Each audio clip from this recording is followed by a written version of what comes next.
Thank you, Lord Jesus. Blessed be the name of the Lord. Purihin po ang ating Panginoon, mga minamahal na kapatid. Isang mapagpalang hapon na naman po, araw ng Miyerkules.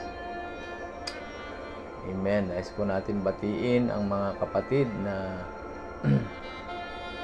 maagang nakasubaybay sa ating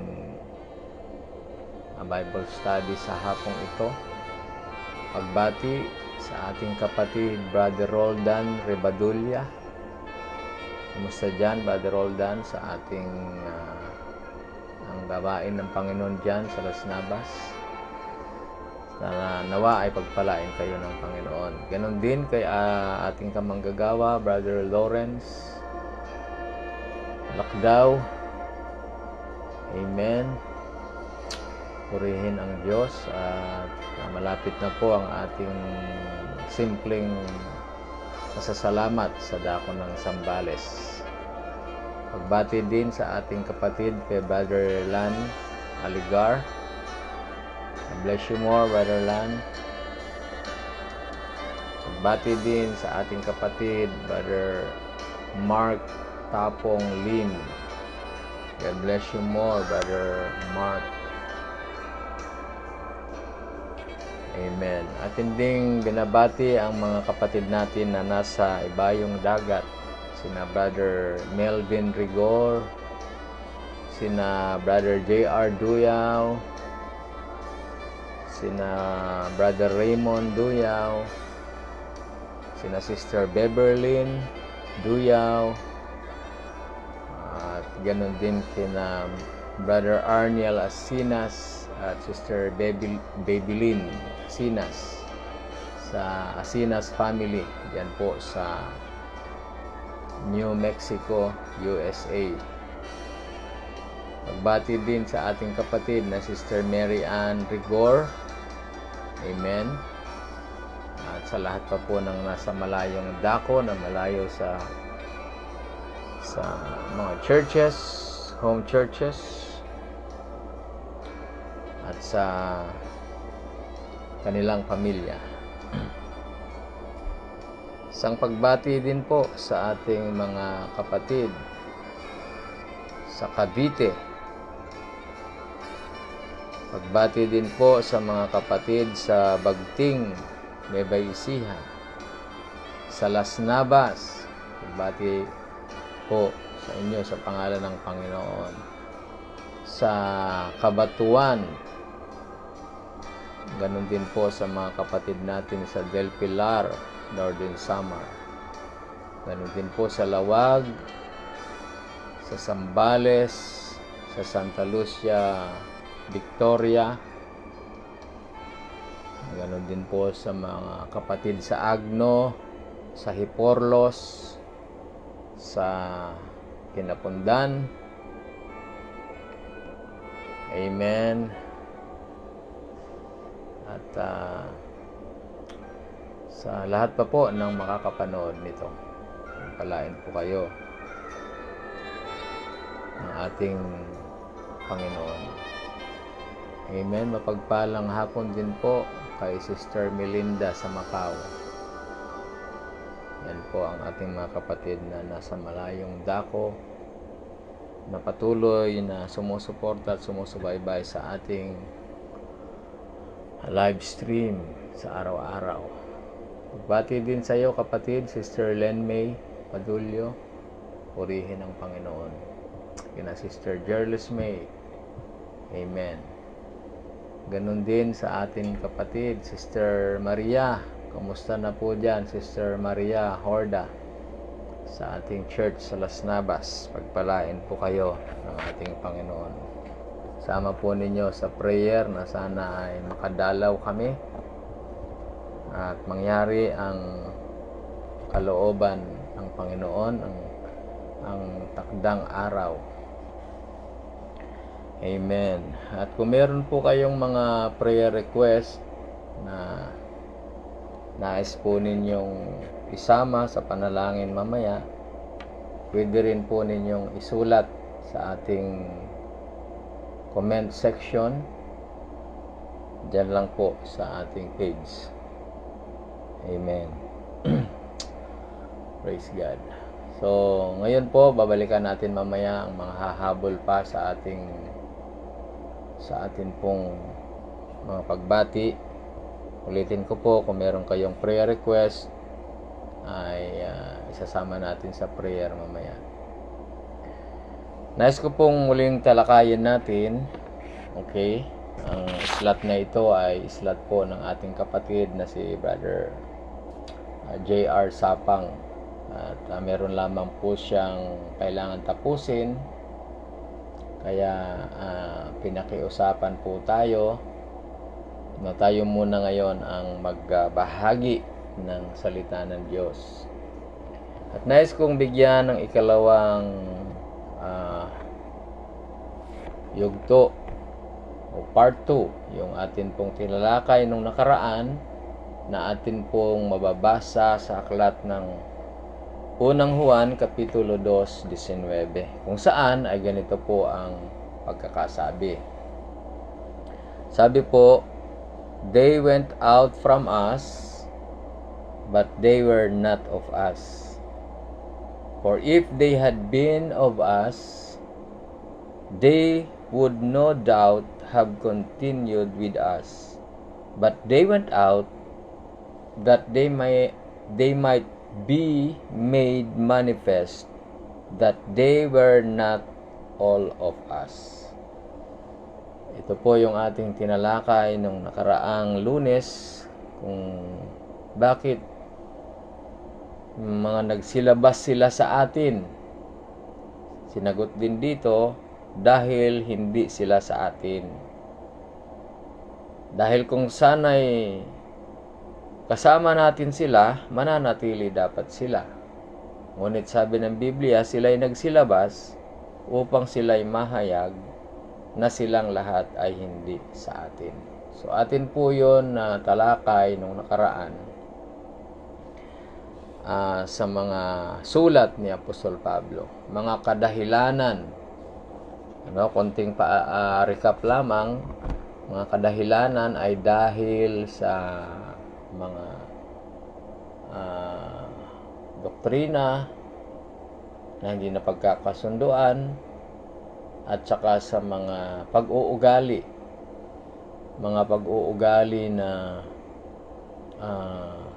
na nasasaway, nakokorek kahit merong batayan sa salita ng Diyos, ay hindi nila kayang tiisin. At iyon ay nakahula, sinabi po ni Apostol Pablo sa mga sulat niya kay Titus, na may mga magugulo, mga unruly, na hindi nila kayang tiisin kapag sila ay sinawata. Dahil ang tawag sa kanila ay mga suwail. Yan po. Ngayon, ating alamin mula naman sa mga pangungusap ng mensahero sa ating panahon. Bigyan po natin ng mga pruweba na ang mensahe mismo ang nagpapatunay, mga minamahal na kapatid, kung bakit marami ang pagkakabaha-bahagi. Yan. Okay. Alam po ninyo, ang isa sa pinakamasakit na pangyayari kapag nagaganap ang pagkakabaha-bahagi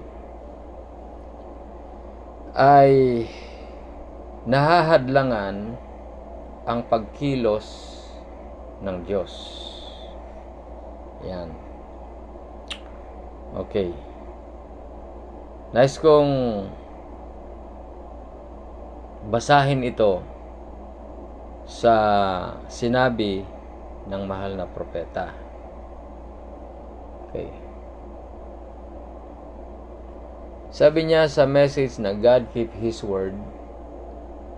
God has a program, and that program is written in His word. And His word said we should we should be one all together. Ang programa ng Diyos nakasulat sa kanyang salita at sinabi ng salita o ang programa, dapat tayo ay iisa. Kaya ang sulat ni Apostol Pablo mangagkaisa kayo ng pag-iisip, one mind, no? Okay. Ngunit itong programa ng Diyos ay sinisira ng kaaway sa pamamagitan ng hiwalayan. Kaya sabi ng mahal na propeta dito, we should be one all together, not a divided, divisions and fuses and stews, but should be one. Christ prayed that we would be one, and He said, nanalangin ang ating Panginoon na maging isa tayo. Nasabi niya rito, dahil kapag iisa tayo, this will all men know you are my disciples when you have love one for the other. Kaya, ang panalangin ng Panginoon, ang kanyang mga anak ay maging isa, mawala yung division, upang malaman daw po ng mga tao na kayo ay aking mga alagad kung kayo ay nagmamahalan sa isa't isa. Yan po ang tagubilin ng Panginoon na hindi mangyayari ang unity kung wala ang tunay na pagmamahalan. Kaya sabi niya, kung kayo ay nagmamahalan, doon makikita ng mga tao na talagang kayo ay mga tagasunod ko. Kaya sabi ng mahal na propeta dito sa kanyang pangangaral, how can gifts and signs work in a church? Paano ang mga kaloob at mga tanda kikilos sa loob ng iglesia? How can God perfect His church when there is so much division among us? Paano masasakdal? Mga tanong po ito. Paano masasakdal ng Diyos ang kanyang iglesia kung merong mga pagkakabahabahagi? How can one says this and one says that and one says something else and contrary to one another? Yan. Bakit nangyayari daw po na ang sabi ng ganito ang sabi niya, yung iba naman ganitong sabi niya, tapos iba-iba yung sinasabi natin sa isa't isa? Okay. Paano natin mapapatunayan na ang sinasabi ng isa ay tama? Sabi ng propeta, there is one supreme judge. Meron lamang isang pinakamataas na hukom. That's God's eternal, everlasting word. Okay? Laging binabalik ng mensahero sa salita ng Diyos na siya lamang ang may karapatan na humukom o humusga kung sino ang nagsasabi ng tama. And God keeps His word. So quicker we can line up with that word, better off we'll be. God keeps His word. Yan po. Kaya sabi ng mahal na propeta, alam nyo kung bakit maraming separation at kaguluhan? Dahil sa halo-halo na mga kaisipan, halo-halo na mga tao. Yan po. Now, if you notice what caused this trouble, there was a mixed multitude went up with them. Yan. Yan ang problema kung bakit sa panahon ni Moises, Although isang propeta lang ang naglabas sa kanila sa Egypt, subalit may mga nahalo doon ng mga tao na hindi talaga puro na naniniwala kay Moises. Yon. Kaya sabi dito ng mahal na propeta, the supernatural had been done down in Egypt. And when the supernatural had been done, everybody flocked to it. Kasi ang tao, kapag nakakita ng mga mirakulo, naiengganyo sila, na-attract sila. Kaya marami mga na-attract nung ang Diyos ay nagpakita sa Egypt ng mga supernatural. At sabi dito, and it caused a mixed multitude to go with them. Unregenerated, unconverted hearts going up, trying to impersonate the real believer. Yan. Gusto nilang gayahin yung mga tunay na mananampalataya. Sumusunod sila para gumaya. Hindi talaga sila lubusang naniniwala sa sugo ng Diyos na pinadala. Hindi talaga sila naniniwala sa pastor na nandoon sa church na tinalaga. Kaya makikita natin may mga member na sisimba kung gusto nila at magdidesisyon ayon sa desisyon na gusto nila, hindi na nila sinasangguni sa kanilang pastor kasi hindi talaga sila naniniwala na may bahagi ang pastor sa kanilang paglago at may bahagi ang pastor sa kanilang kaligtasan.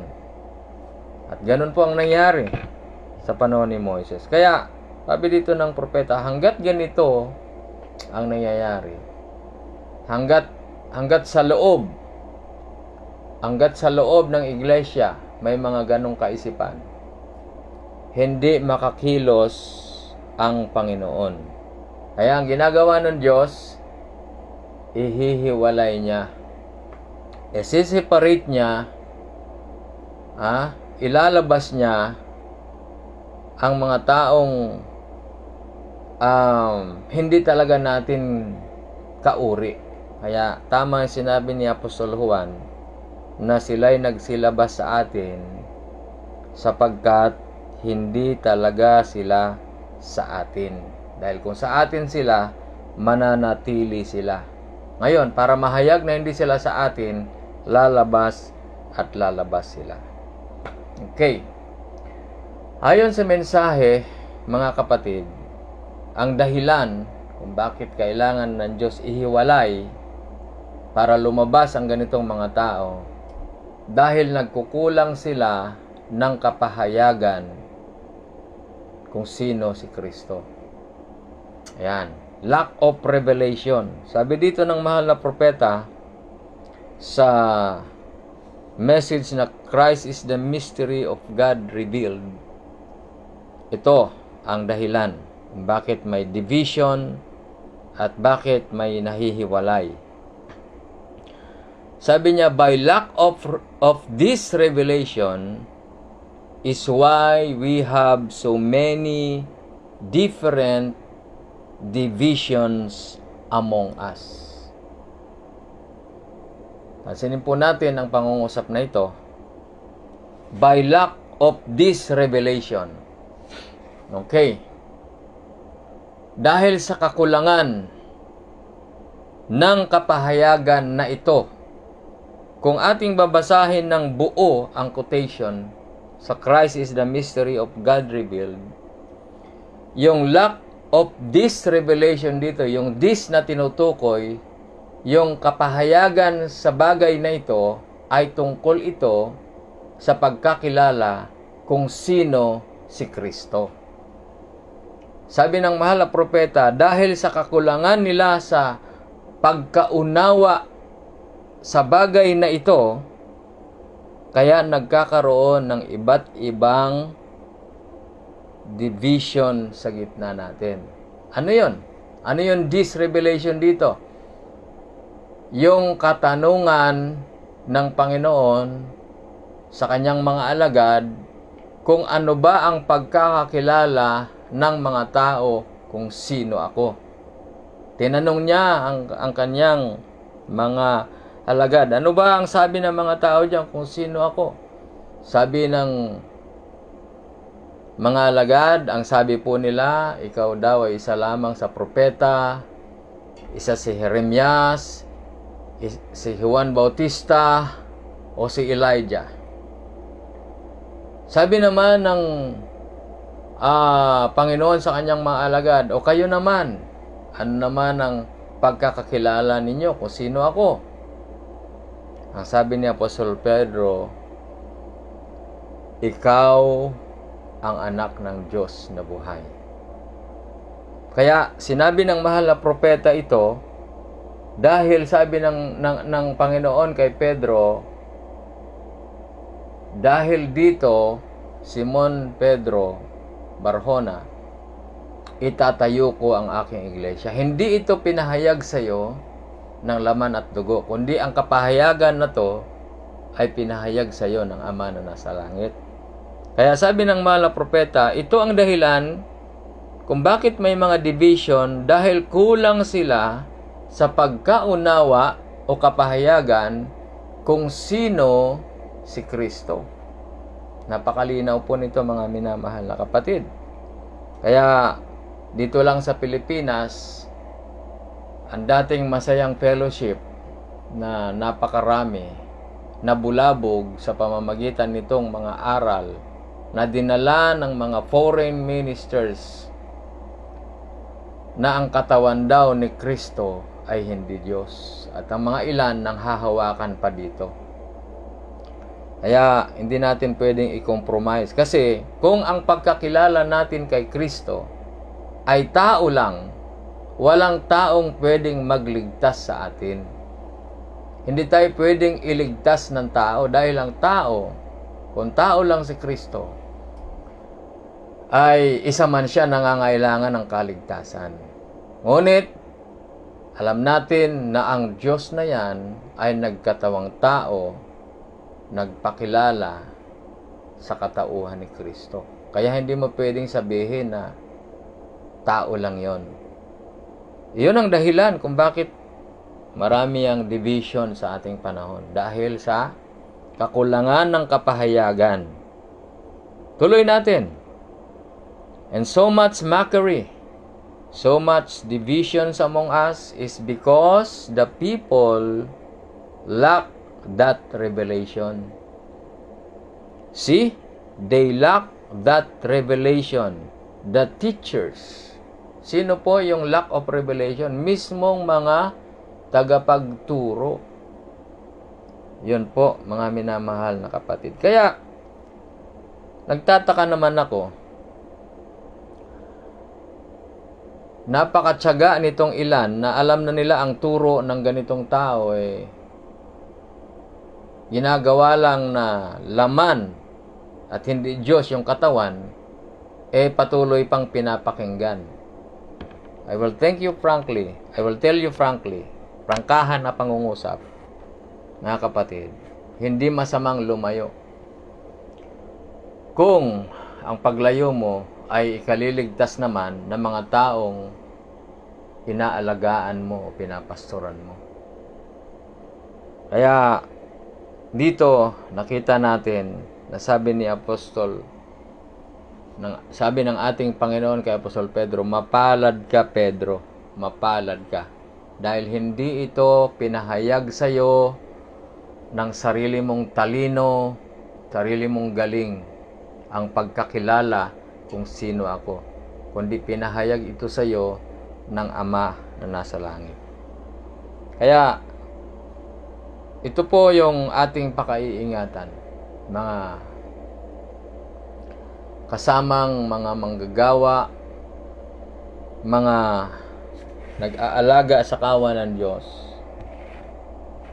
Masarap ang fellowship na marami, subalit kung iba-iba namang aral ang ating pong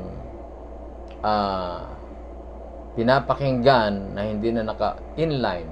Now, Godhead is the major doctrine na hindi natin pwedeng baliwalain. Sabi ko nga, oo, yung millennium, rapture, order of the rapture, marahil magkakaiba-iba ang pananaw dahil hindi pa naman natin naranasan yung millennium, hindi pa natin naranasan yung rapture, yung wedding supper, bagamat meron tayong nakikita dyan na mga hints. Ngunit, pwede natin yun i-overlook. But when it comes sa pagtanaw kung sino si Kristo, sa pagkilala kung sino si Kristo, ang Godhead ay malinaw na na-explain na ang buong katauhan ni Kristo ay Diyos at walang pag-aalinlangan. Sabi ko nga nung nakaraan, paano siya magkakatawang tao kung dati ng tao? Kaya nga nagkatawang tao dahil hindi siya tao. Siya ay Diyos na nagkatawang tao. Yon. So ito ang dahilan. Because teachers, sabi ni Brother Branham, hindi ako nagsabi nito. Isa ako dito na pwedeng magkulang sa kapahayagan. Ngunit tulungan nawa tayo ng Panginoon. Yun ang dahilan. They lack that revelation. Sino? Yung mga tagapagturo. Bakit? Bakit nangyayari ang division? Because of lack of revelation. Kaya, sana'y turuan tayo ng ating Panginoon. Gabayan tayo ng ating Panginoon. Ngunit meron namang sinasabi ang mahal na propeta na darating ang araw, darating yung panahon na wala ng division.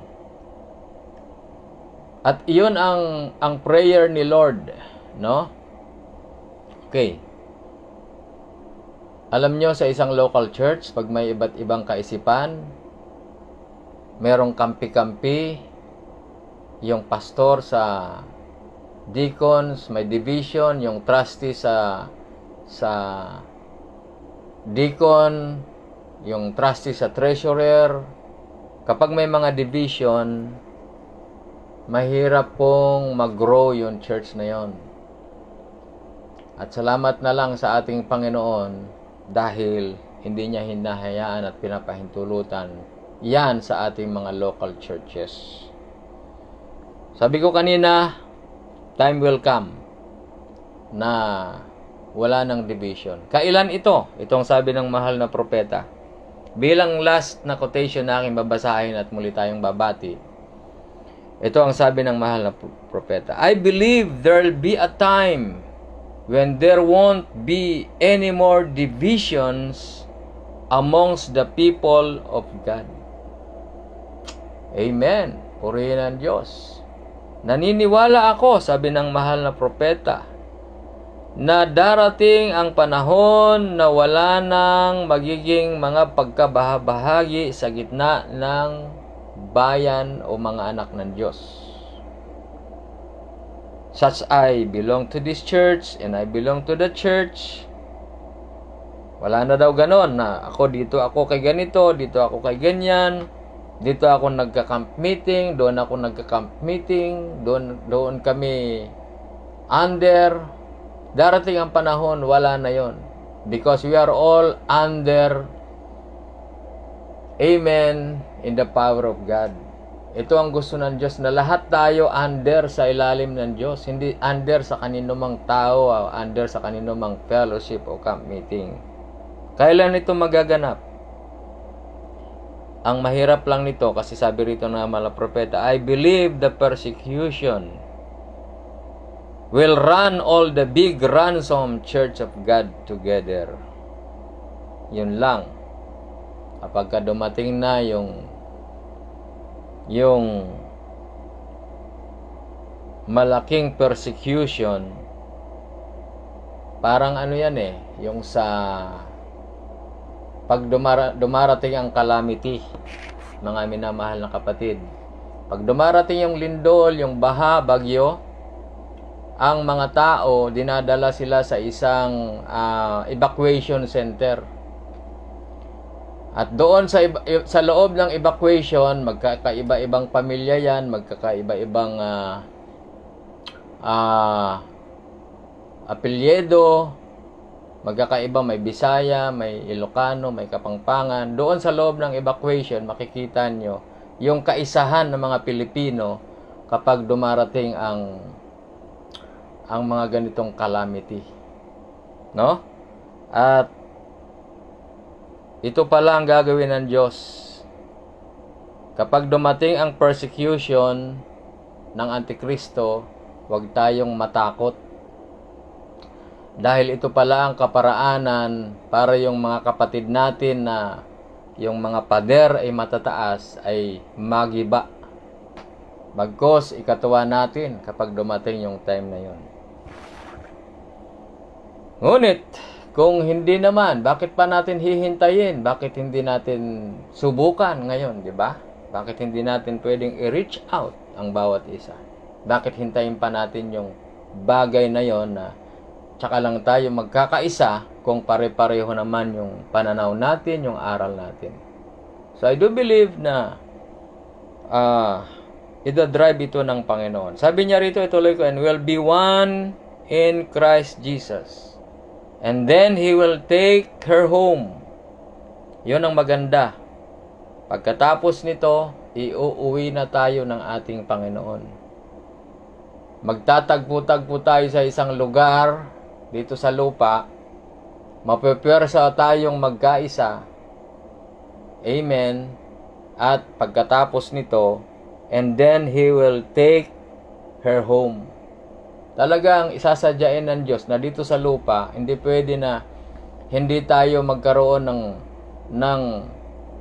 ng yakapan, kamayan, magmahalan sa isa't isa. Hindi pwede na sabihin natin sa langit tayo magkamayan na lang, doon na lang. Hindi pwede yon. Kung hindi mo nagawang kamayan dito ang iyong kapatid sa lupa, doon sa langit, hindi mo rin magagawa yon. Dahil yung attitude dito sa lupa, dadalhin yun doon sa langit. Kung ano ka rito, ganun ka rin doon. If you're Christian here, you're Christian there. If you are unbeliever or ano man ang attitude mo dito, kung ayaw mong mamansin, hatred ka dito, dadalhin mo doon yon. Kaya dito pa lang, naniniwala po tayo na sabi ng mahal na propeta, now we won't argue with this doctrine is right or that. Wala na yung argument sa araw na yon, mga kapatid. Kapag drive na tayo ng ating Panginoon sa ganung kalagayan. Kaya magdalanginan po tayo sa isa't isa, mga minamahal na kapatid. Nawa sa konting oras ay meron tayong napulot na kakaunting aral mula sa mensahe sa huling panahon. Amen. Pinapaalala po natin sa manggagawa natin sa Friday sa ating ministers meeting ay hihintayin po namin kayo dito sa ating munting iglesia. Muli, bago tayo magtapos, nais natin batiin sina Pastor Robert, sina Sister Regine, Sister Lenmay, Sister Jessica, amen, sina Sister Beverlyn, Sister Esther. Salamat sa iyo, Sister Marilyn. God bless you. Brother Romar, Sister Jen, at ang ating kamanggagawa, si Brother Roldan. God bless you, Brother Roldan, or Pastor Roldan. Amen. Salamat po, Pastor Roldan. Kulang po yung time natin noong nakaraang December. Sister Ophel, Brother Renz. God bless you, Brother Renz. Madam Aida. At okay, sa mga hindi po natin nabanggit ay pagpalain kayo. Sina Brother Philip, Brother Lester Don, at sina Sister Reka, at sa mga kapatid pa na sina Sister Herlin. Pagpalain po kayo ng ating Panginoon at ingatan at magdalanginan po tayo sa isa't isa. Ama, salamat po sa iyong panahon na pinagkaloob. Pagpalain mo ang aking mga kapatid. At kung meron man sila mga problema o mga karamdaman, ikaw ang aming kalutasan. Kinikilim namin ang lahat. Sa iyo pong papuri pagsamba. In Jesus Christ's name we pray. Amen.